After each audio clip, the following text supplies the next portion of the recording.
All right, welcome to another meeting of your House Corporations Committee. We have 3 bills for our consideration today, and we're supposed to be back in the chamber at 1:45. So we're going to do our best to get through these 3 bills. We're going to take them in a slightly different order than they are numbered on the meeting notice. We're going to take House Bill 64 up first, then House Bill 126, then House Bill 154. Let's go ahead and call the roll. Representative Chadwick, Representative Haroldson, Representative Harshman, Excused. Representative Knapp, Representative Newsom, Representative Ottman, Excused.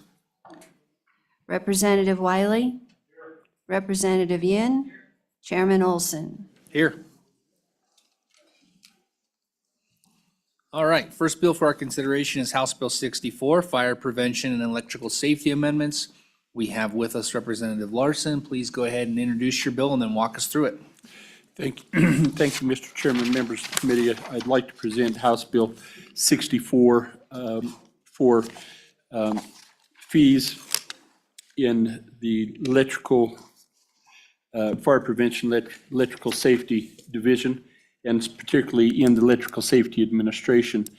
Mr. Chairman, this is a problem that's kind of been nagging this agency for a period of time. In 35-9-121, we have electrical inspection fees that this agency is required to collect pursuant to statute for electrical inspection, and then in 35-9-129, they collect licensing fees for journeyman or master electrician, low voltage technician, and so forth. And then at the bottom of each one of those, it notes that the distribution of the fees or the licensing fees collected, 60% goes into a separate account for the purpose of providing additional state electrical inspectors, and then 40% comes back to the state general fund.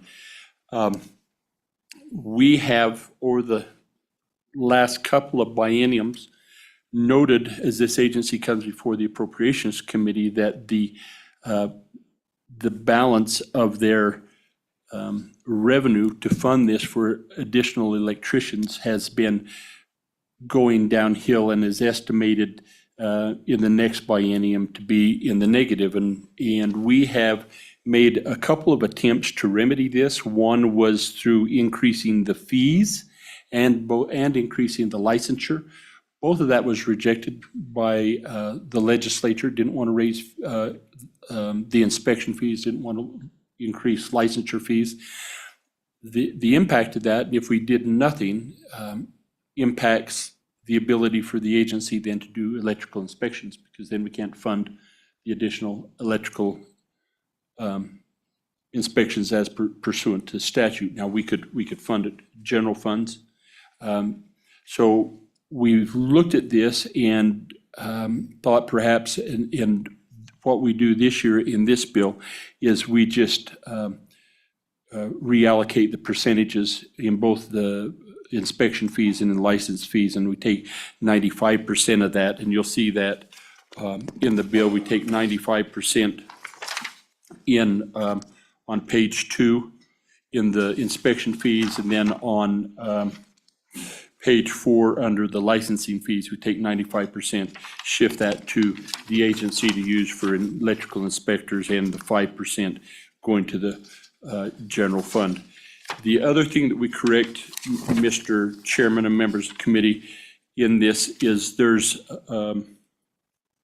in 35-9-121 Roman 4 A4, there's code enforcement authority for the local municipalities that historically has been defined by rule, which has had the effect of law that and as it currently reads now, is the code enforcement authority for an electrical code. So the person that's going to do the electrical inspection has to have the certification of an electrical inspector by the International Code of Council or the International Association of Electrical Inspectors and Licensing by the state as a journeyman or master electrician required. Some of our municipalities look at that and they say, oh, okay, so you either have to have that certification or you have to be a master electrician. But it's not the way the rules read. There's a conflict there. And so on page 4 of the bill, and it's been the effective law for a significant amount of time, we just cleaned that language up where starting on line 7, going through line 15, we take that if code enforcement authority for the electrical code is requested, a certification of an electrical inspector by the International Code of Council or the International Association of Electrical Inspectors and licensing of an electrical inspector by the state as a master electrician. So you have to be a master electrician and have to have certification. And that's been the requirement by rule for a period of time. And so, Mr. Chairman, I'm happy to answer any questions on those two issues. I think on that last part, they can be a journeyman or a master electrician. You can be a journeyman to do local. Okay. Yeah, that's right. There is a difference.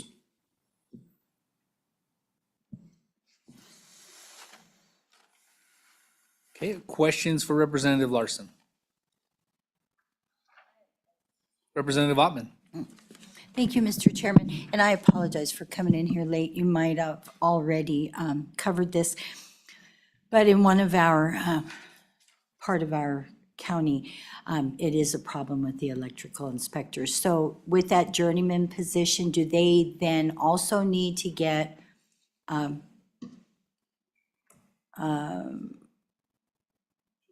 certification? Yes.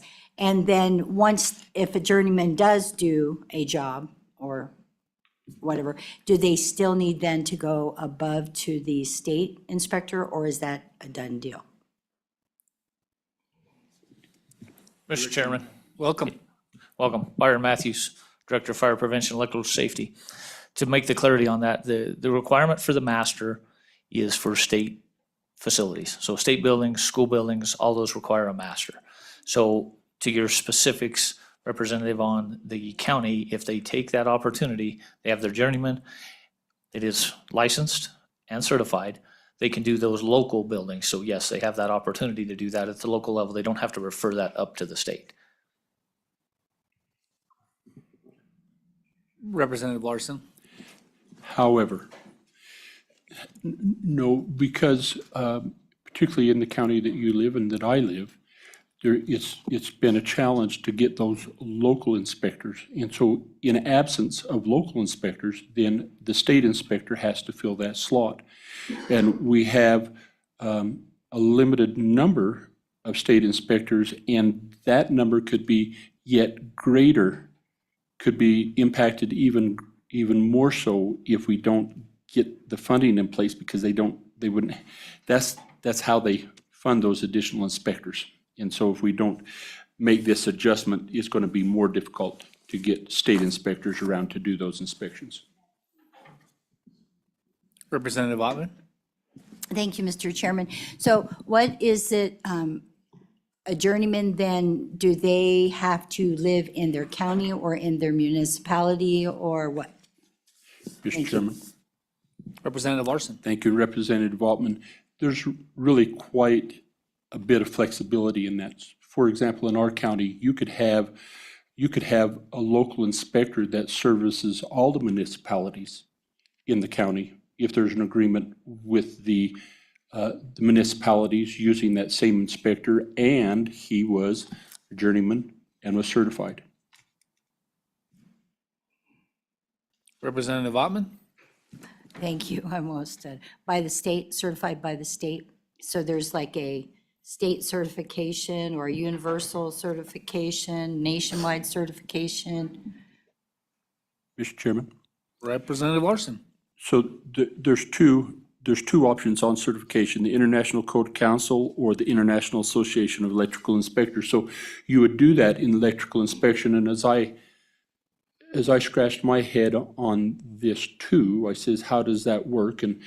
And the good director helped me to understand that for the most part, if you're a journeyman or a master electrician, the certification is going to come to you quite easily, and you would go to a testing center like we have at Central Wyoming College or Western Wyoming College, and they can help you take that. They have the ability there to take those certification tests. And it's really, in this instance, if I understand correctly, it's really to make sure that you understand how to identify and navigate the code books.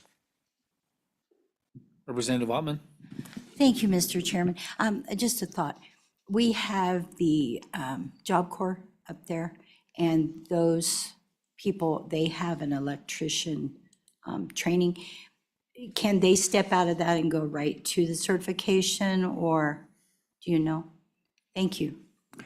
Mr. Chairman, I don't believe, but I certainly could be wrong, that those individuals coming out of Job Corps have their journeyman license at that time. They probably come out ready to be an apprentice and go into an apprentice program to be the various steps on up before they become a journeyman. Additional questions for Representative Larson or for the director? Okay. Thank you.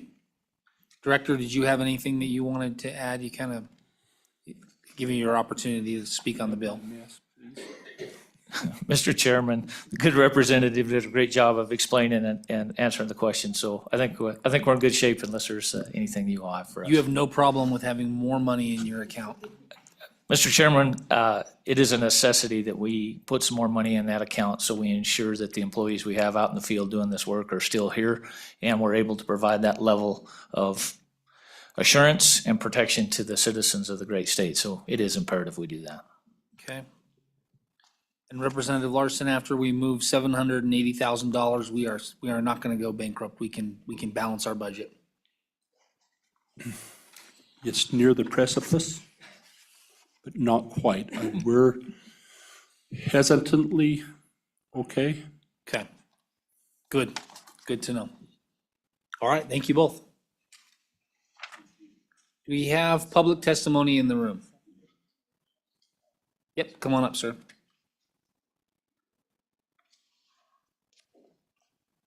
Do we have anyone online who would like to testify on this bill? All right. Mr. Chairman, Welcome. Dan Benford, Executive Director of Associated General Contractors of Wyoming, the Contractor Association. And I just wanted to say that we support this bill. Questions for Mr. Bedford? All right, thank you. Anyone else wishing to testify on this bill? No? All right, I'll bring it back to the committee. I will close public comment. Mr. Chairman? Oh. We are in the process of trying to get page 4. We just noticed Representative Yin told us page 4 was missing, so we're in the process of getting page 4 copied. Oh, page 4 is missing. All right. Does anyone have any questions for Representative Larson about page 4? I know you went through it in your bill presentation. So we did cover it. No questions? Yeah, go ahead, Representative Larson. Mr. Chairman, I would just note that on page 4 is where we talk about the clarification to be an electrical inspector, requiring the certification and the licensing. And it also takes the licensing fees and it redistributes that to 95.5. That's on page 4. Okay. Any questions, committee, on page 4? All right, then I will come back to the committee now and I will close public comment. Committee, what is your pleasure? It's been moved by Representative Chadwick and seconded by Representative Wiley. Are there any amendments to this bill on page 1? Amendments on page 2? Amendments on page 3? Amendments on page 4 that you do not have? Okay, amendments on page 5. All right, any discussion on the bill? All right, will you please do a roll call vote on House Bill 64? Okay. Representative Chadwick? Representative Haroldson? Aye. Representative Harshman has submitted an absentee vote of aye. Representative Knapp? Aye. Representative Newsom? Representative Ottman?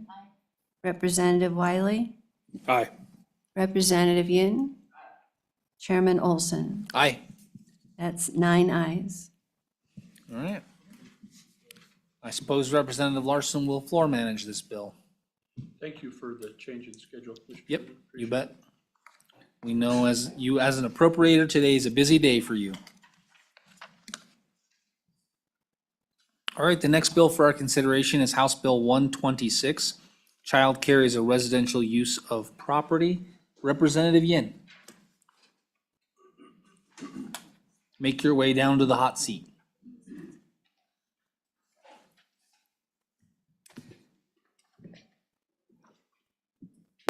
Thank you, Mr. Chairman.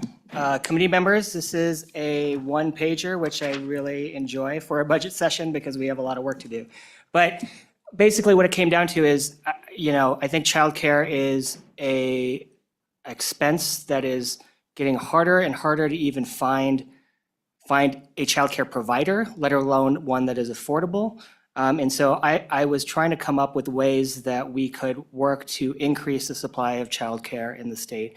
I recalled Representative Heiner's childcare bill last year, and I thought this would make a very nice addition of just solidifying the fact that you can use your private property for childcare, especially in situations where your HOA is silent on the matter. And so this just brings some clarity in the law that you do have that right to use it as you see fit. It gives parents more opportunity to choose childcare providers by hopefully incentivizing more folks to start up childcare facilities in their own homes.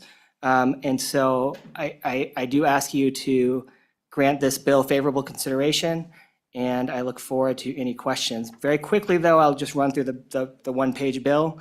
It creates a new article called covenants within Title 34.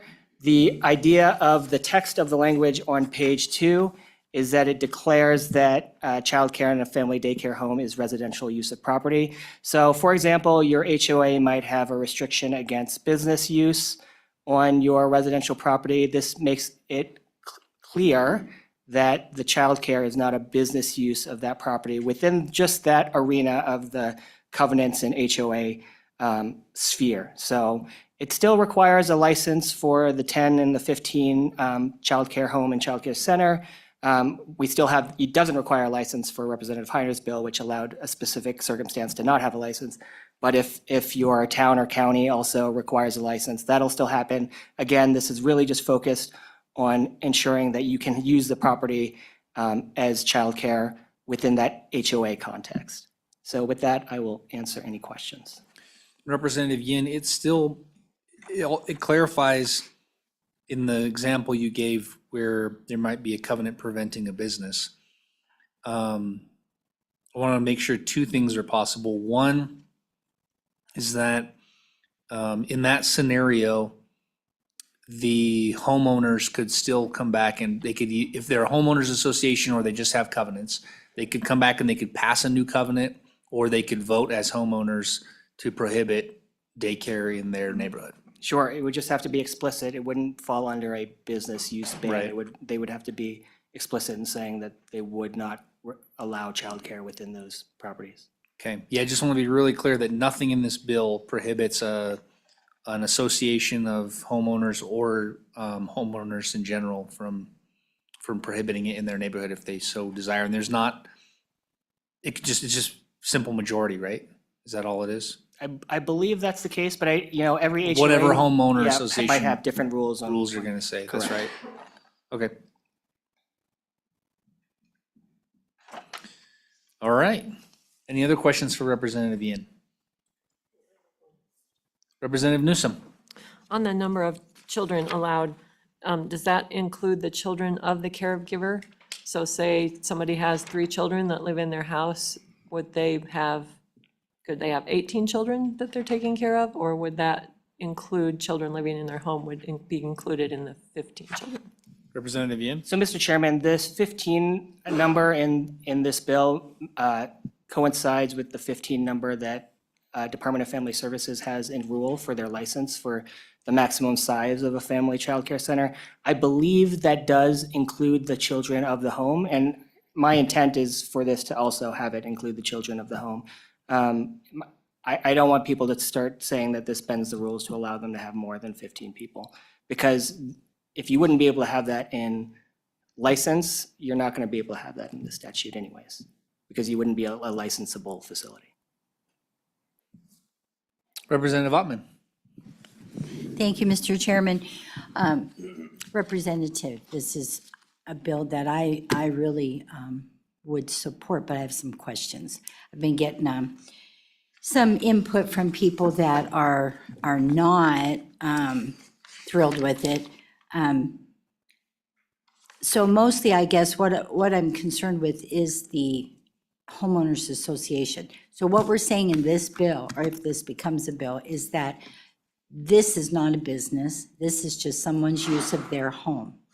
So can anyone dispute that and say they're making agreements, they're getting certified, they're collecting money? I mean, is that going to be a problem? Because I believe that people should, and I support private daycares, for sure. But I would like some answers to that. Sure. Representative Yin. Thank you. Thank you, Mr. Chairman. Representative Ottman. So this is really just to provide clarity in that HOA space. So it's still a business when it comes to licensing with the Department of Family Services or licensing with the town or the county. But within that HOA space, it provides clarity when an HOA has a restriction against private businesses that it does not include childcare. So the HOA still could ban it. They could. They would just have to be very explicit and say they don't want childcare in their homes. And then they'd all have to vote on that within their rules. Hopefully that provided some more context. Representative Ottman. Yes, sorry, these are, thank you, Mr. Chairman. If it's a law, then where does the right of the homeowners association, where is that written then, that they can, because right now I would think if they wanted to do this thing, they would get all their homeowners together, have a meeting and do it. So how can we make sure that they can, that these people in these residences can do this? How can we make sure? Sure. I mean, if the committee would like, I'm open to an amendment. And I'm happy to bring one on the committee of the whole where it would say this doesn't restrict the right of a homeowners association to explicitly ban childcare services. I think that that's fine with putting it into the bill, but I don't think it's necessary. I think the bill is very clearly stating that just within HOA covenants where it restricts businesses, this one doesn't fall under businesses for. I think for Representative land Ottman usage. is searching for the opposite of that. She's searching for a sure way to make sure that they're always permitted. Oh, Yeah, okay. Is the way I understood her. Is that correct? I mean, if that is what Representative Ottman is looking for, you could restrict it as with an amendment to ensure that there is no covenant allowed that would allow a restriction of childcare. So it would just be a bit more explicit, but I'm happy to work with you, Representative Ottman, to craft something like that on the floor if that is the way you wish to go. All right. Further questions for Representative Yin? All right. Thank you, Representative Yin. Public testimony.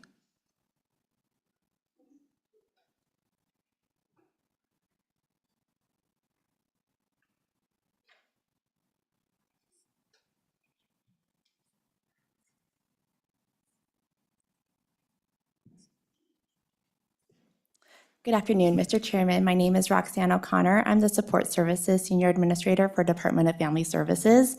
Within the Support Services unit does reside childcare licensing. So I'm really here to help answer questions about childcare licensing. Representative Newsom, I will go ahead and address your question about the number of children allowed in family childcare homes and family childcare centers. Your question was, does this include the provider's own children? Up to school age, those children are included in the ratio. So if it's a family child care home, it would include children of the parents would be included in a 1-to-10 ratio. If it's a family child care center, which can be larger as long as they meet ratios, children under school age would be included in a 1-to-15 ratio.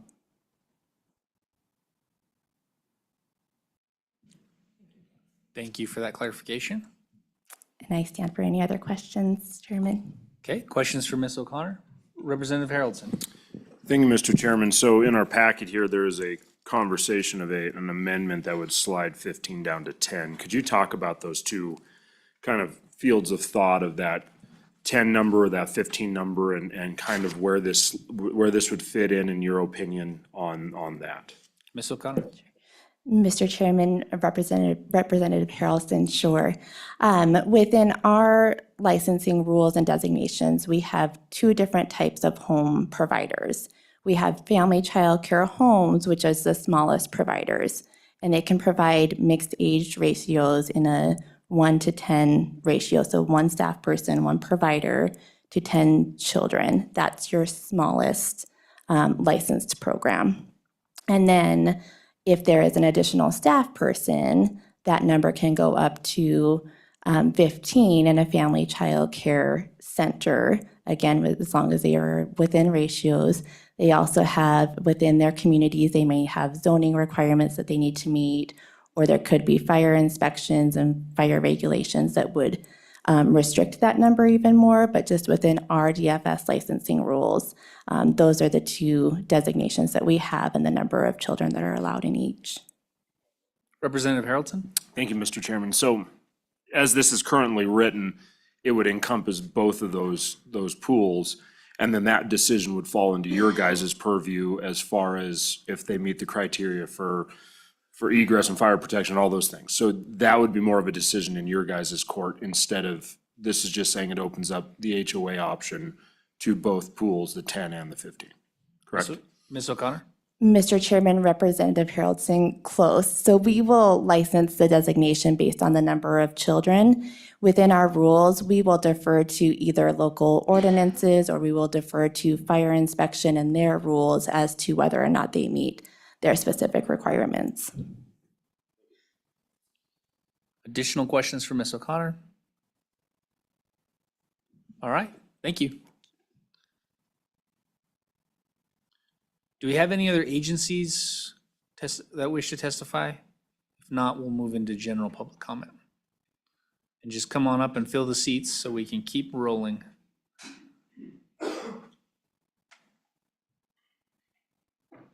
Ms. Duncan, welcome. Thank you, Mr. Chairman. Shelley Duncan with Wonder School. The childcare crisis in Wyoming affects families and their financial well-being. We're short over 5,000 to 7,000 seats. The economic impact also is felt by the state as a whole. It's clear that parents need more childcare options, and HB 126 ensures one of these options can be childcare within our own neighborhoods. The historical significance of home-based childcare cannot be overlooked. From ancient times to present day, communities have relied on trusted neighbors, local caregivers to nurture and educate our children. Home-based daycares embodies this tradition of communal support and plays a vital role in the fabric of our societies. Across the nation, there's a growing consensus that supports the stance against HOA regulation of home-based daycares, and garnering strong bipartisan support. There's a strong recognition of the pressing need to support working families, especially in states like Wyoming, where access to childcare can make or break a household's economic stability. The issue at hand is one of consistency and fairness in regulations. While state laws often permit the operation of home-based daycares, conflicts arise when HOAs impose additional restrictions or outright prohibits it. Such discrepancies not only create confusion, but also undermines the authority of state regulations, causing unnecessary hurdles for families in need of childcare solutions. The economic impact of HOA restrictions on home-based daycares cannot be overstated. These small businesses play a vital role in supporting our local economies while providing essential services to working parents. By stifling our growth of home-based daycares through overregulation, HOAs not only hinder entrepreneurship, but also limits the childcare options for families, exacerbating already strained childcare systems. The Bipartisan Policy Center estimates that the long-term economic impact on Wyoming is $271.5 million. Due to the 7,580 seat childcare gap that we currently have in Wyoming. At its core, the issue of HOA regulation of home-based daycares is a matter of housing discrimination and private property rights. Families who wish to operate childcare facilities within their homes should not be the subject of arbitration restrictions imposed by HOAs. And legislative actions in various states such as Colorado, California, Washington, Oregon, Oklahoma have all recognized this importance of protecting the rights of family child care providers and ensuring access to child care for families. These measures, which range from prohibiting HOA restrictions on home-based daycares to adding child care provisions for fair housing laws, serves as models for federal interventions on the issues. I gave you a handout that shows you just a variety of different possible verbiage that you may look at for potential amendments or adding in different things that you might like. There was a really interesting piece on Washington that talked about violations, also about more childcare they added the verbiage of more childcare is needed, especially near where families live. This is an important workforce bill and important community building. This is also a housing bill, because some people need this for their livelihoods to be able to afford their homes. By passing HB 126, we can uphold the principles of fairness, economic opportunity, and private property rights, ultimately giving parents choices while ensuring access to quality childcare for all families. Thank you, Ms. Duncan. Are there questions for Ms. Duncan? All right, next.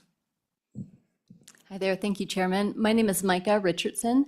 I'm with the Wyoming Women's Foundation, and our mission is to support economic self-sufficiency for women and opportunities for girls.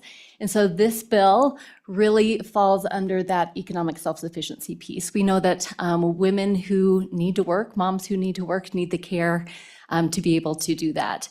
And we're also seeing that in our really rural communities, the issue of childcare, well, in all of our communities, let's be honest, but we're really seeing it in our rural communities as well. The issue of childcare is a big one. We have few providers. Access is really difficult. We know that there needs to be a multi-pronged approach to addressing childcare, but this is a really good start and a good place for y'all to take a stand and say yes on. We know it's good for women's economic self-sufficiency, but it's also really good for our community's economic vitality. If we don't have workers who are coming to work, these businesses aren't able to function and have a workforce as well. So we are in support of this bill, and thank you very much, and we'll take any questions. Questions for Ms. Richardson? All right, thank you for your testimony. Next, Mr. Lindholm. Thank you, Mr. Chairman, members of the committee. My name is Tyler Lindholm. I'm the State Director for Americans for Prosperity here in the state of Wyoming. We're on and in favor of this legislation as it is currently written.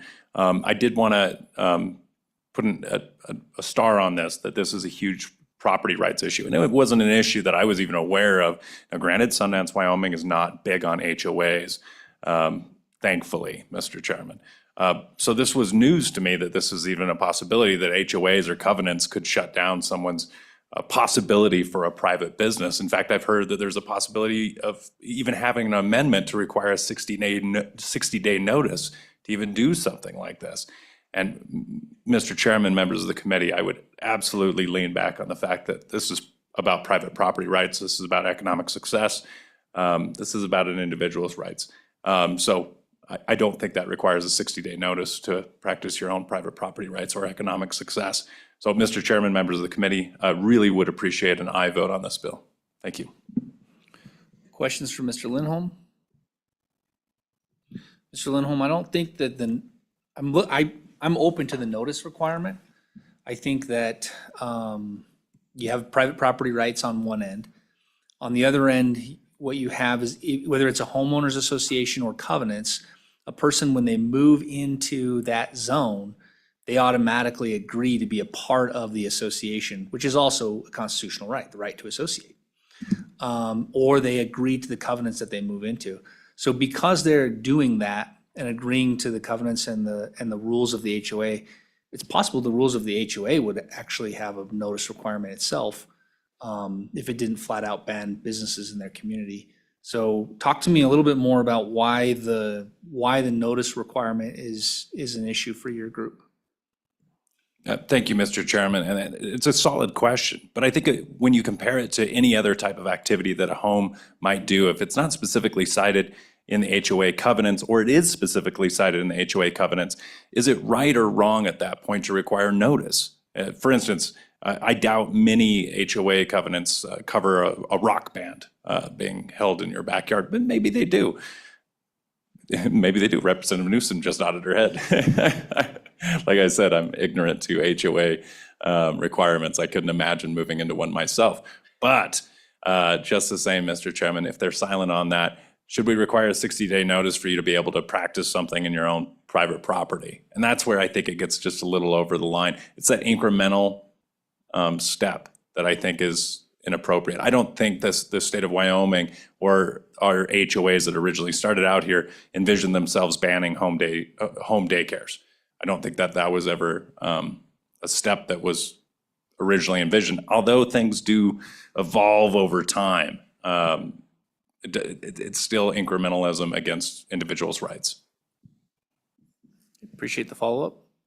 Any questions for Mr. Lindholm? All right, thank you. Thank you, Mr. Chairman. Mr. Urbakite. Mr. Chairman, Lori Urbakite, excuse me, with Wyoming Realtors. We are not opposed to this bill, as we were last year to a similar bill, but that bill actually had an out-and-out ban involved in it. And I spoke to the exact same group of legislators, so that's fun. I spent the weekend reading subdivision HOAs that I found, and a great deal of them are indeed silent on the issue of daycares. One from Casper says, all lots shall be used for single-family residential purposes. Lots shall not be used to conduct any form of business. What you're doing is changing the definition of what a residential use is. I mean, that's huge. And so the amendment that I have offered, and I'll just go to the 60-day notice right away, a lot of those homeowners associations, now remember, these are contracts between private property owners that have entered into a contract together to govern what their neighborhood, their association is going to look like. They have no way of knowing that you were going to change the definition of residential use. And that's why I asked for the notice. I think they should have a right. And some of them, I will tell you, it's not going to be easy to change their covenants to be more specific, because some of them require 2/3 vote of all homeowners. Getting 2/3 of the people to even show up to vote could be a challenge. So I'm not seeing that there's going to be a landslide, but I do believe that a lot of them thought they were prohibiting that type of activity in their covenants. And like I said, I read through a bunch of them. I've got samples from Sweetgrass here in Cheyenne, Lake DeSmet, Node Ranch, the Bighorns, Melody Ranch in Teton County. But the one I liked the best, I found, was Antelope Valley out of Campbell County. And it says commercial use. No part of the residential property shall be used or caused to be used for any commercial use, and then it lists all that. But then it has paragraph 2, and it says home-based occupations such as Mary Kay, Avon, Tupperware, internet-based business, daycare centers with less than 10 clients and no employees, and other similar part-time and full-time occupations which do not offer products, blah, blah, blah, shall not be prohibited. So this one specifically says, yes, If it's 10 kids or less, because then there are no employees, because I really stretch seeing how you can say it's a residential use if you have to have employees. And that's why my amendment goes from 15 down to 10, because then there's no need for an additional employee. There's concerns about traffic, there's concerns about parking. I certainly understand the need for more daycare, and we don't want to kill the daycare aspect of this. But I think those private individuals that join together and have a homeowners association with covenants should have a say, should have some sort of notification. Maybe they'll read it in the newspaper. That'd be good. Maybe they'll watch on YouTube, and that would be good. But unfortunately, a lot of people don't. So that's why I asked for the notice requirement and taking it from 15 down to 10 so that there's no employee. With that, Mr. Chairman, I'd be happy to try to answer any questions. Ms. Urbakite, I do have a question on your amendment, and that deals with the notice itself. Your amendment doesn't speak to how they have to notice, and you just gave some examples. But for me, I would like to see that fleshed out in the amendment. If it's going to be published in the newspaper, that's not terribly cumbersome. Mr. Chairman, I had anticipated that whoever wanted to do the child care center would just hand a letter or mail a letter to the president of the homeowners association. I mean, I didn't mean it to be any kind of extra burden, just simply a notification to the homeowners association. I am applying for a license with the Department of Family Services to open this small daycare in my home, and I am required to give you notice, 60 days notice.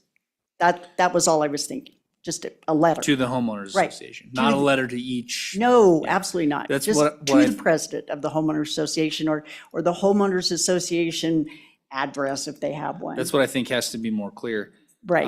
But your amendment also wouldn't cover covenants. It only covers a homeowners association. So if there's a neighborhood that just, they're operating over covenants, they don't actually have an association. They just have a covenant that prohibits business use. How would they get notice?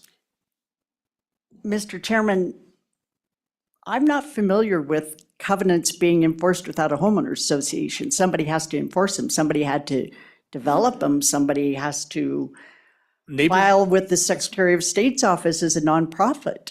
No, it's my understanding. I don't think so. I think legally homeowners could enter into covenants with each other without having an association. They just file covenants on their properties. Then, Mr. Chairman, that's a puzzle for me as well. I think you can have both. You can have covenants, and you can have a homeowners association. I think they can be the same thing, but I think legally they can be different. And then, Mr. Chairman, possibly notification in the newspaper would be appropriate. Yeah. That's what I'm thinking too.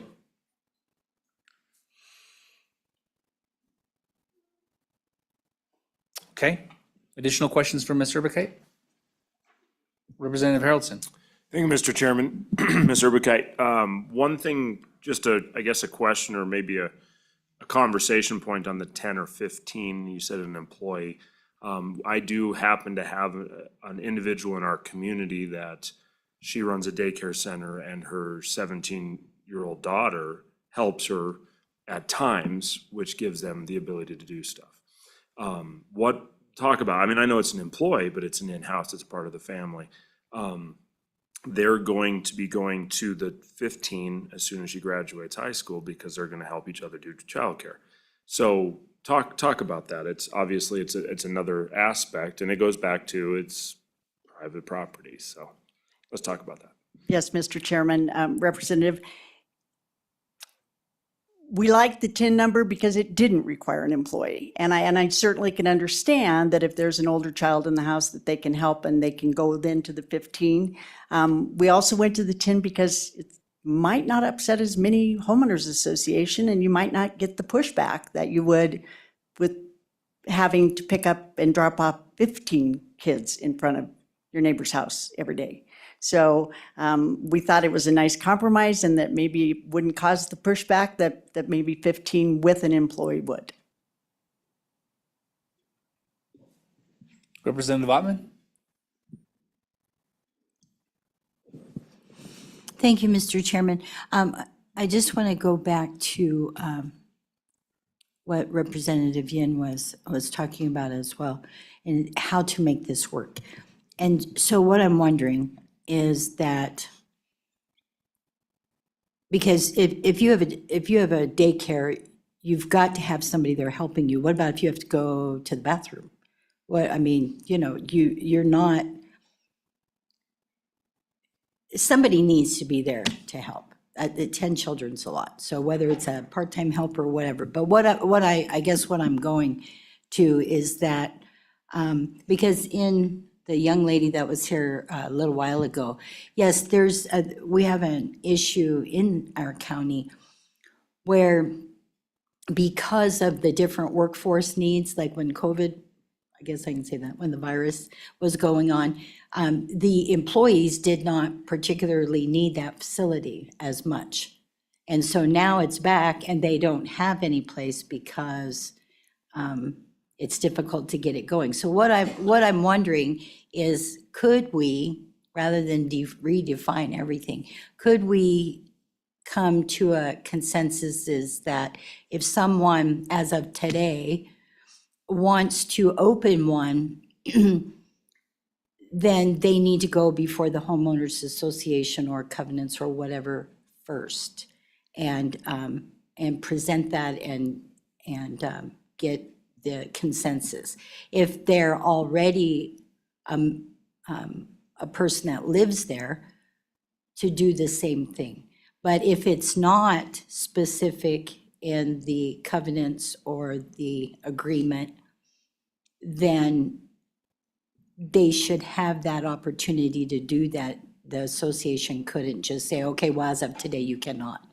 So I see the need very, very much, but I also know is that when you move into a place, and not like in our neighborhood, we have covenants, but it wouldn't bother us. But if you live in certain neighborhoods, it would really be something to bring in that. So I don't know how to fix it. I think it needs to be worked, but I just am not sure what, so I'm babbling. But thank you. Representative Ottman, I think that the notice requirement is attempting to solve your problem that you're wrestling with, because the association would receive notice that a daycare is opening, and then it would decide whether its members should take action or not. And it would give an opportunity for the association to vote and say, we're going to specifically say in our covenants that you cannot have a daycare. And if they say that, then you can't have a daycare. That's the whole idea behind the notice, is that the association can react. Yeah, Representative Ottman. Just to follow up with that, Mr. Chairman. So as far as, so this would not require business license? No, you still have to have a business license. Okay, to operate a so you daycare. would also then need to, Mr. Chairman, you would also need then to have the agreement within that municipality, right? Whether they allowed those things, or if they had ever even attempted that. I don't You're mean saying to if there was make an a ordinance mess. that prohibited it? Yeah, Yeah, if there was an ordinance that prohibited it, then this bill's not going to necessarily change that if it's explicit. yeah. I guess, Mr. Chairman, Yes. I guess what I'm wrestling with is this something that should be at the state level? Should it not be local? Well, there's a whole nother question. Ms. Urbakite? Mr. Chairman, were there more questions for me? I did want to add one more point that I think I'll need to do more research on, and we may need to do a floor amendment if this moves forward. But we also have residential areas that are 55 and older, where I think they may not explicitly say you can't have a daycare, but they are for residents 55 and older. And so we may need to look at that as well. Just throw that out there as another thought, but I'll work on language on that. Okay. Sir? Good afternoon, Mr. Chairman, members of the committee. I'm here to speak against House Bill 126. My name is Robert Black. Yeah, I was just going to ask if you could start with your name. Robert Black. I'm a state employee, but I'm here as a private citizen. I'm the owner of a home in an HOA governed neighborhood in Cheyenne, and our covenants include a provision that states the use of any lot or structure for commercial purposes is prohibited. Our HOA is 45 years old, and no one has ever questioned that. As far as I know, I've lived there 20 years, no one has ever attempted to insert a daycare. That language is pretty clear to all of us in the subdivision. The Wyoming Supreme Court in a 2021 case reiterated its earlier opinions that covenants, bylaws, and articles of incorporation are contractual in nature. And in an earlier case, the court stated the covenants are reciprocally enforceable agreements among homeowners that regulate anything from the architectural design and use of the structures to the number of pets or guests allowed. Neighborhood uniformity is preserved by enforcing the covenants. That's from the Wyoming Supreme Court. This bill would disturb those private contracts between homeowners and their HOAs. And I appreciate what Ms. Urbicite said about there are private homeowner and private contractual issues here. As the bill is currently written without amendments, it would compel all HOAs that wish to prohibit childcare operations to revise their covenants, which can be time-consuming and costly, especially in the current inflationary environment. And I was originally going to argue that let's just not pass this bill, let's not create burdensome laws, but with the amendments I've heard, I'm even more concerned. If we were to move forward with the bill, I prefer the original language, which gives the HOAs a chance to opt out. But I'm hearing amendments that might just force daycares into covenanted neighborhoods, and that's very concerning. Like I said, I lived there 20 years. I pay $200 a month to have the rules enforced, to have a certain uniformity, to not have traffic, to not have a business next door. I would say, where does it end? If we're short on dog groomers, tax preparers, hairstylists, I'm just very uncomfortable with singling out an industry and saying it now has to be forced into every HOA that has a private contract with all their homeowners. With that, I'll stand for any questions. Sir, my question, I guess, is somewhat more of a statement. There's nothing, in my reading of this bill, there's nothing in this bill that prohibits an HOA from prohibiting childcare centers. There's nothing in this bill that prohibits them from doing that. They just have to vote on it. Mr. Chairman, I agree.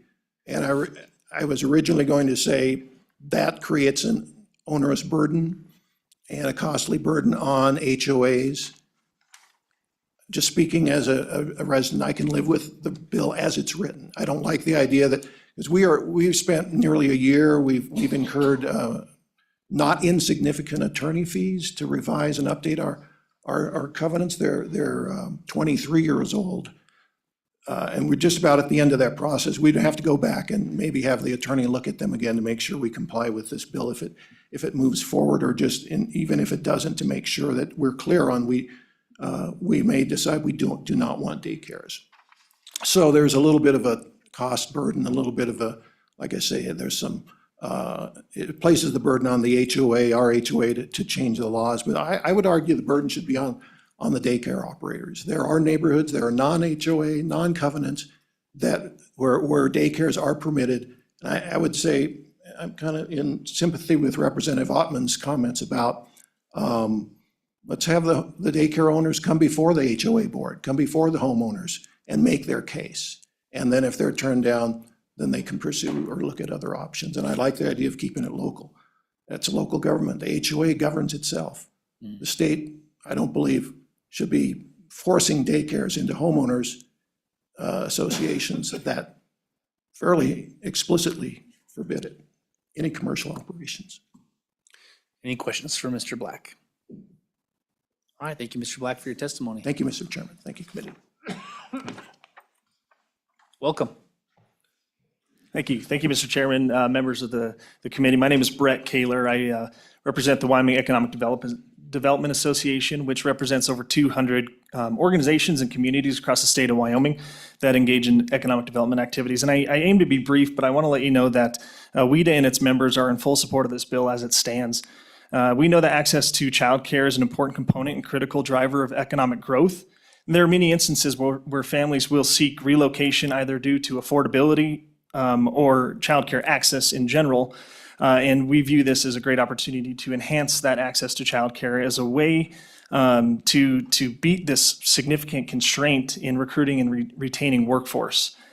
We see it as a great opportunity for communities to address this need locally without the use of government funding and to fill a critical gap that will enhance the economic development opportunities for communities across Wyoming. So thank you again, Mr. Chairman. I'll stand for any questions.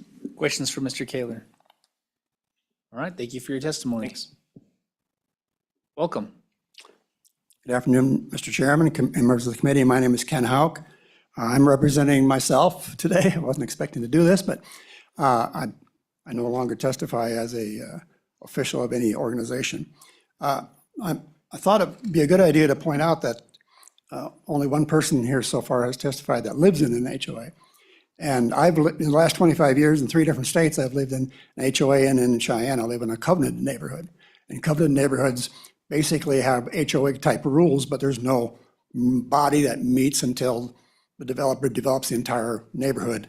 And then we have a choice of creating an HOA or not. But the covenants do support that. So everybody that moves into a neighborhood of that type, if the realtor's done their job, they know what the rules are.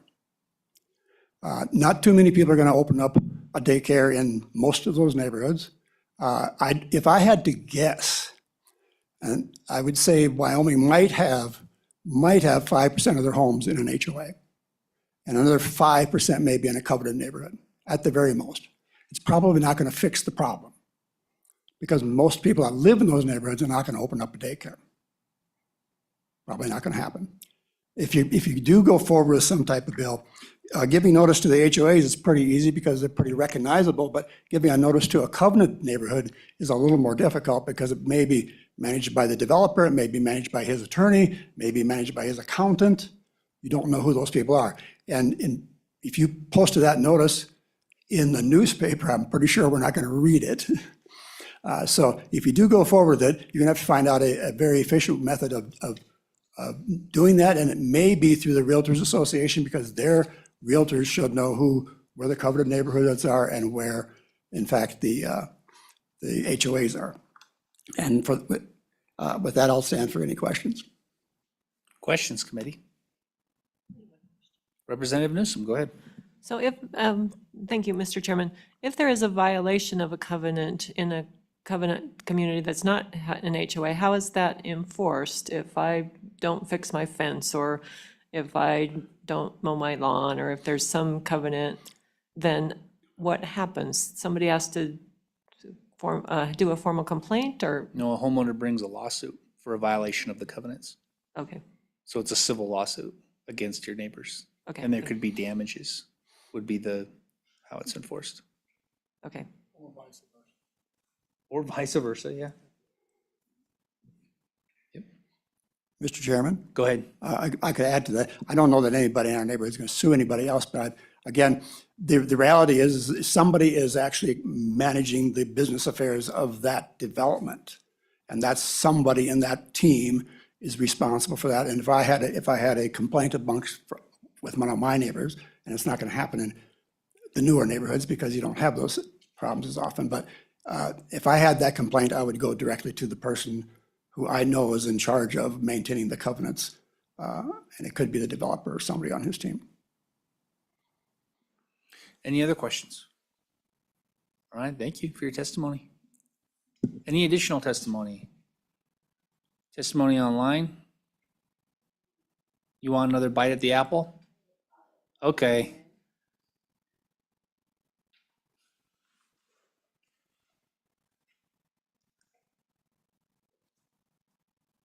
We'll start with you, ma'am, and then we'll end with our second bite at the apple. Mr. Chairman, members of the committee, my name is Jennifer Simon, and though I have a lobbyist badge on, I'm here testifying as someone who lives in an HOA. As your last testifier said, not a lot of us live in HOAs, and so I think it's important for you to hear from us. I live in an HOA. We actually are in a unique situation in that we have townhomes, which means that we have shared insurance for the townhome complex, right? So it's a little bit different than your single-family homes. And in our case, that also means that if somebody were to choose to exercise this decision, the insurance would be a real concern for the HOA. And having state statute supportive of this sort of arrangement for childcare would be really important to the insurance company in terms of supporting that sort of decision for us. So this is me saying that I think it's really an important piece of the component you've heard from. You've heard about local control, but in this case, I think state statute certainly is an important component of helping to make sure that communities like mine, HOAs like mine, can allow homeowners to have this size daycare. I'd be happy to stand for any questions. Questions, committee? All right, thank you for your testimony. Go ahead. Thank you, Mr. Chairman. My name is Sherilyn Kaiser, and I'm testifying as an individual, not as a lobbyist today. I also live in an HOA, and in my particular case, we certainly do police one another within our HOA. We all often laugh about our HOA, and the HOA police are going to tell us to take our Christmas lights down by January 1st, and we certainly are a very involved community. I support the notification. It's something that's very important because I live in a cul-de-sac, and if you added 15 cars in my cul-de-sac, it would have a huge impact on my lifestyle, excuse me. So with the notification, I would have the opportunity to go to the HOA, tell them that I opposed or supported it, depending on, what the position was, but I would certainly like to have that opportunity to do so. And so, not on or against the bill, but in support of the notification. Thank you. Questions for Ms. Kaiser? All right, thank you so much. All right, second shot. Thank you, Go Mr. ahead, Ms. Chairman. O'Connor. Thank you. Roxanne O'Connor, Department of Family Services. Understanding that you have an amendment in front of you regarding the number of children allowed, I wanted to just provide some quick data to maybe help you understand the impact of the amendment a little bit. In Wyoming, as of January 2024, we have 558 licensed providers. Out of those 558, there are 94 that are family child care centers, so the 15 children or below. And then out of the 558, 187 are family child care homes, so 10 children or below. I want to provide that in case that helps you as you're going through the amendment. Thank you, Ms. O'Connor. It's very helpful. Any questions on the number of facilities? Representative Newsom? No, I don't have a question about the number of facilities, but I'm glad you came back up because I wanted to circle back around with you. If there is a child care facility proposed in a neighborhood that is zoned residential, but is not in an HOA, is that allowable use? Mr. Chairman, Representative Newsom, that's going to be dependent on the community. So any of the zoning rules or regulations, we defer to local zoning rules for them to decide what's allowable. All right, thank you. Any other public testimony? Is there public testimony online? All right. We will close public testimony. Committee, what is your pleasure? It's been moved by Representative Harrelson, seconded by Representative Ottman. Okay, we do have an amendment in front of us. And of course, you can have your own amendments too. But I'll just say from my perspective, I'm comfortable with the notice provision. I kind of had this dialogue back and forth with Ms. Urbakite on how it should be read. If you're so inclined to, I've got some language, if you're so inclined to have the notice provision, it's just, I don't think it works the way it's written because it doesn't cover covenant neighborhoods. So I think it can be written a little differently, but I'll leave it to the committee on whether you even want to move the amendment.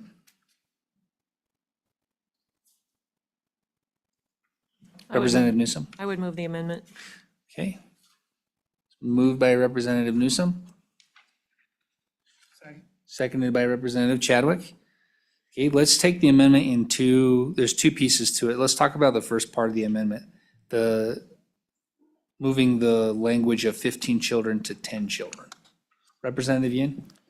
Mr. Chairman, I'm not going to push back too hard. The only thing I will say is that with the issue about parking, I'm very thankful that small children are not allowed to drive. And so I don't think parking would be an issue. It's really just more about people coming to pick up their kid and then drop them off. I don't think people are going to be there very long. But again, I'm not going to push back in any. It seems like the type of daycare you're trying to hit, though, is the 10 and under. You're trying to hit the homeowner who's operating out of their home. They don't have any employees. They have a small daycare. They're one of those 187 different providers in the state. Do you have a preference between, I mean, you started with 15, I guess. I don't understand why necessarily. Maybe you. So, can Mr. elucidate. Chairman, a family child care center is the one that's in rule for 15. That is also a home-based daycare. The ones where they are not home-based daycare do allow more than 15 people. The 15 is in the bill just to match with our licensing rules around home-based daycares, where 15 is the highest that you'd be able to have in the home. But it requires you to have one employee. That's correct. Okay, let me take the temperature of the committee then. I need to know how you feel about 15 versus 10. Well, that's basically what I'm doing is, yeah. Okay, we'll divide the amendment. Any other discussion on the 10? Representative Newsom? I'm in favor of the 10. Back in the day, way back in the dark ages when my child was in daycare, we used a home-based daycare. And parking and dropping off and picking up is an issue. Because you go in, you spend 10 or 15 minutes in there getting the down low on what happened with your kid that day. Did they bite another kid? Did another kid bite them? You know, and it's not just the kid runs out and hops in your car, especially when they're babes, which is what we're talking about. We're not talking about school-age children being in these daycares that can maybe come out to the car on their own. So dropping off and picking up is not a 5-minute, it's a 15 to 20-minute endeavor. And so that does impact parking in neighborhoods. And it all happens at the same time. So we all kind of go to work at once. We all kind of pick our kids up at once.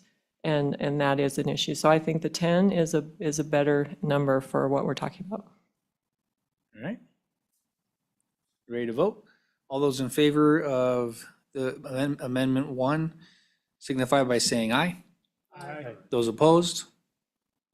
Say aye or nay. Say nay. Nay. All right. That was strong, guys. If you're in favor of this amendment, raise your hand. 1, 2, 3, 4. If you're opposed, raise your hand. 1, 2. All right, this amendment has been adopted. Number 2. Yep. Number 2 is the language regarding the notice. Representative Yin. Mr. Chairman, so I do have a couple of concerns with this one. I think what I would not want to do is have to require notice to an HOA that doesn't have any covenants against commercial business at all, right? So if the HOA didn't have any restrictions around commercial activity, then the bill wouldn't impact them, but then we'd still have to require them to have notice, which I don't want to do because I don't want, then the business does get singled out as a specific type of business that has to give notice and not any other business that has to give notice. So I think that there is some work that would be required there to craft something that works out well. I will say, however, I think the notice really should be the passage of the bill, and then we tell all the newspapers, look, you can open these childcares, and then HOAs can be alerted. You have until July 1st to put in a covenant, and that is a significant amount of time. That's more than 60 days for them to decide to ban childcare in their HOAs, which I think they frankly should not do. Okay, further discussion on the amendment?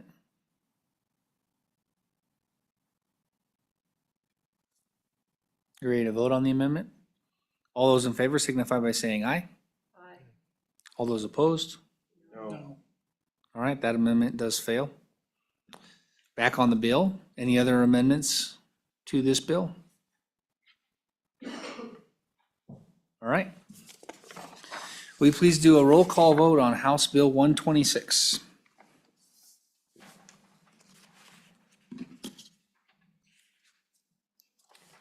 Okay, Representative Chadwick? Aye. Representative Haroldson? Aye.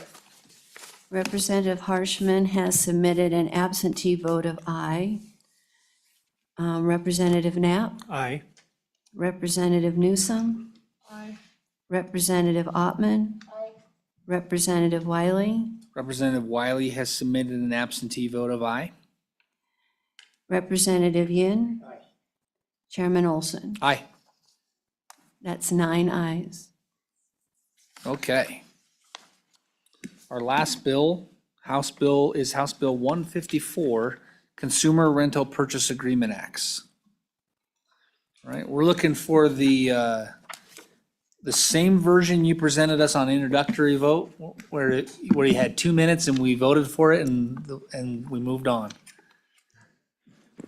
Mr. Chairman, that is my intention. We have, and then I'm being slightly facetious, but we do only have 15 minutes. So we do want to get back to the chamber. So give us your highest level version of the bill that will still get us enough information to vote on it. Thank you, Mr. Chairman, members of the committee. You have before you House Bill 154, Consumer Rental Purchase Agreement Act amendments. And just to start, there already is in place since 1996, the Consumer Rental Purchase Agreement Act. What this bill does is it brings that act up to current modern business practices. It clarifies whether a rental purchase transaction is online or in person. And so many things nowadays are online, even your banking, all your personal information, that sort of thing. The merchant must have a license to operate in Wyoming. And the current statute's unclear whether an online-only business needs to have a license. It clears that up, excuse me. Second, it makes clear that all notice of disclosures can be provided digitally and takes care of current law, which seems to require all notice be only in written form. And it finally simplifies the licensing of rental purchase merchants to provide one license for each business rather than a separate license for each physical location. That's it in a nutshell, and I'll turn some more explanation if you need it over to the two gentlemen with me. One thing I will tell you is that it probably needs amended to delete sections 117 and 118. And I got a little overzealous in those sections, and I don't think I need to be telling the department, agency, how to do their job. I tend to do that once in a while, so an amendment to delete those two sections would probably be very worthwhile. And with that, I'll turn any more information you need over to these two gentlemen, if that's acceptable. Representative Burkhart, is that the amendment we have in front of us? I believe so. Okay, perfect. Go ahead, Dave. Yes, good afternoon, Mr. Chairman, members of the committee. My name is Dave Pickard. I'm here representing Rent-A-Center. And in light of the clock itself, I think Chairman Burkhart did a wonderful job of introducing this not only on the floor, but also in his remarks. I'm going to turn it over to Steve Arthur. And at your pleasure, Mr. Chairman, we can go page by page or just section by section, give you the highlights of the language changes that are in there. And then again, Mr. Chairman and members, we'd like to see that the proposed amendment that's at the desk right now be adopted. With that, I can stand for any questions or turn it over. Let's just do section by section, Okay. if you don't mind, Mr. Arthur. Sure. Steve Arthur here on behalf of Rent-A-Center. So quickly, I think the chairman did an excellent job of there are three things. It's really just updating this to make sure that it's online. So section 102, the definitions, it's updating for digital online. New to the industry is third-party partnerships. So there's some definitions there, independent third-party retailers and the place of business definitions were changed just to make sure that that's all clear. And please interrupt me if there's any questions about anything, because I do want to get through this. Section 103, there actually was a typo in the existing statute, so that was corrected. And then talking about just online and digital delivery of information. Section 106, Section G was added. This was just to make sure that you can do, again, online digital and clarifies the third-party partnerships. I guess I should, just because the third-party partnerships, real quickly, the way that the industry had worked in the past, it was all brick and mortar stores. Then they moved to online that allowed for a larger variety of product to be sold. There are now more and more partnerships with independent retailers or large retailers. So someone could go into a local furniture store in their local community, pick out a property, and if they weren't able to qualify for credit, or if they just wanted a more short-term option to take that couch or a refrigerator, you can partner with one of the rent-to-own dealers who would then actually purchase the couch from that independent retailer, and then the transaction with the customer would be with the rent-to-own consumer. So it basically operates as an online transaction. So then 107, the disclosures. This is section 11. Right now, the customer is required to return the product to the consumer to end the transaction. In certain circumstances, it makes more sense for the merchant to just ask the consumer to donate the product to charity rather than picking the product back up. So that just language allows that practice to occur here in Wyoming. Let's see. Section 109 is really just changing to allow it for digital transactions. 111, the changes are all just talks about physical or digital format. Section 113, this gets into the disclosure requirements that are in rent-to-own merchant shops where there's a hang tag that tells what the cash price of the property is, what the monthly or weekly payment would be, and what the total cost would be. It really changes that to allow those disclosures to be in digital format in that section. And then 114, this is license requirement. This is when the chairman talked about a single license. This will allow, rather than having separate licenses for each individual physical location or online, one license for each merchant, even if they have multiple locations in the state. Then going down, the fees actually are broken out here in multiple different ways, but it's really the same fee. It's just there's different models. The first section on page 9 would be for each place of business is up to the $500. Then the second provision is for the partnerships with the retail locations. So even if you have partnerships with 20 or 30 different retailers across the state, it caps the fee. So, if there's only one transaction a year within each of those third-party locations, you don't have to pay that full fee. That seemed to be fair to make sure that the licensing took care of those transactions. And the third was just for online only. Then, let's see. The rest of that still gets into how those licenses are provided. Getting down to J is just a change to be consistent with the licensing dates for the commission. And then the renewals are on page 11. There's just a repeat of the same licensing fees. And then up to 115. This was added that rather than revoking the entire license, if there was a problem at one location, say a third-party retailer location, the administrator, the commissioner would have the ability to suspend operations in a particular location rather than suspending operations for the entire merchant. And then 117 and 118, since there was an amendment, I don't know if you want me to walk through those since we were proposing to eliminate 117 and 118. Yeah, let's go ahead and skip over Okay. them. If we, for some reason, decide not to eliminate them, then we'll come back to you. Sure. Happy to answer any questions. Thank you, Mr. Chairman. All right, committee questions? Mr. Chairman? Yep. If I might, Representative one Burkhart. thing in the bill, it shows a lot of specified language and sizes and all of that. That is currently in statute. That's not in this bill. Just so everyone understands, it's an amendment to the bill, to what's originally on statute. I see. Thank you.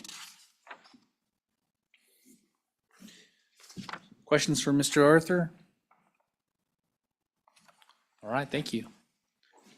Do we have any public testimony?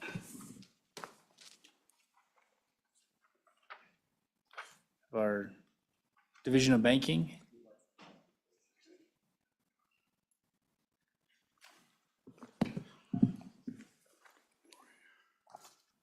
Thank you, Mr. Chairman. Jeremiah Bishop, Banking Commissioner for the Division of Banking and the Administrator for this act. I'll keep this brief since I know we are short on time.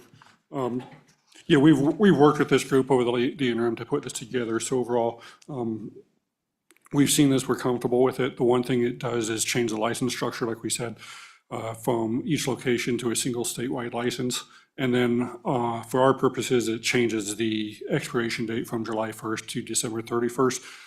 We had asked for that to put it in line with other entities that have it, license annual renewals, just so that we can get through our renewals all at one time rather than split it throughout the year. And then we will be making some rule changes if this bill passes, mostly regarding the fees.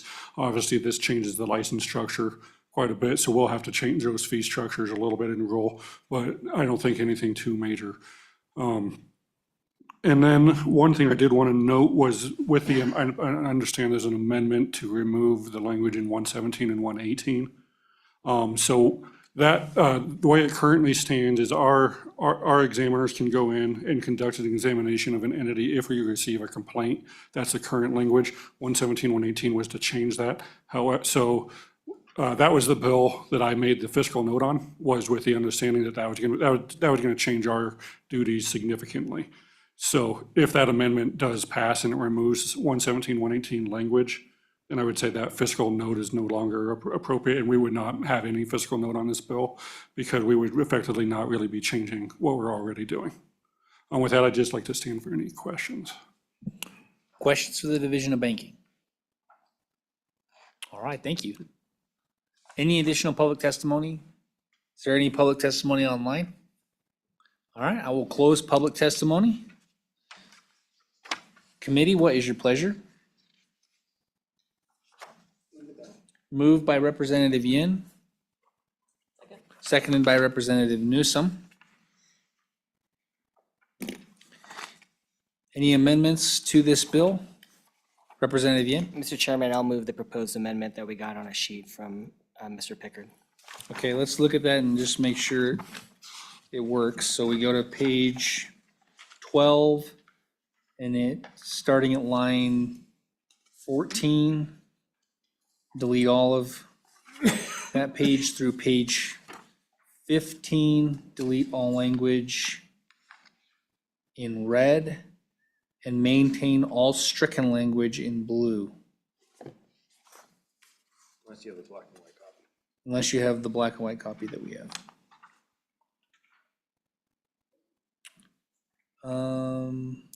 Oh, There is no stricken language on 15. Mr. Pickard, I'm a little confused. Thank you, Mr. Chairman, members of the committee. I think the appropriate amendment, and I apologize, there is that stricken language and replace it. If you just remove sections 117 and 118 from the bill completely, Then we're it good. reverts back to what's in the green books already. So it's just those, that page 12 and those line numbers all the way through on 117 and 18. I apologize. So let's just amend the amendment to delete section 117 and 118 in whole. Mr. Chairman, that would be my motion, yes. Okay, it's been moved and seconded. Second agrees. Any other discussion on the amendment? Ready to vote on the amendment? All those in favor signify by saying aye. Aye. Any opposed, no. All right, that amendment is passed.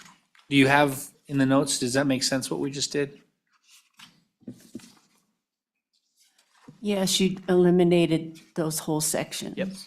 I do have a quick question. Does that mean section 2 through 4 is still left on page 17? Yes, section 2, section 3, and section 4 remain. Okay.